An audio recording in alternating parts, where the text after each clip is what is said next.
weekly opening price, which is up here. So this is important to understand, right? If you're below the weekly opening price, you want to be looking for buys. And so that is the framework of this trade.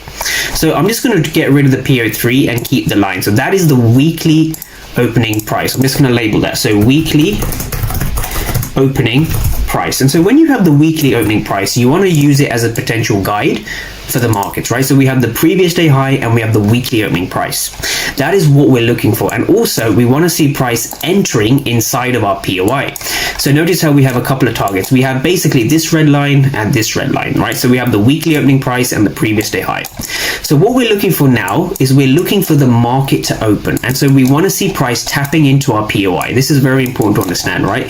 Price must come into our point of interest or our POI. So on the lower time frames, I am not looking for any structure. I am looking for the interaction between the buyers and the sellers. And so this is very important. So if we wait for the market to open now, the market opens. So we're waiting for that 9:30 a.m. Eastern Standard, right? 9:30 a.m.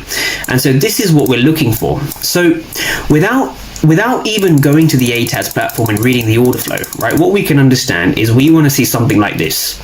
We want to see the market coming into this POI, rejecting higher, and we're looking for the order flow for confirmations, right? That's all you're looking for. You're not really looking for market structure shifts or fair value gaps. You want to understand the interaction between buyers and sellers inside of this POI. So with that being said, let's continue to play price on. What we saw over here, we saw a couple of things, right? So one of the most common questions I get is this POI invalid, right? Is this an invalid POI, right?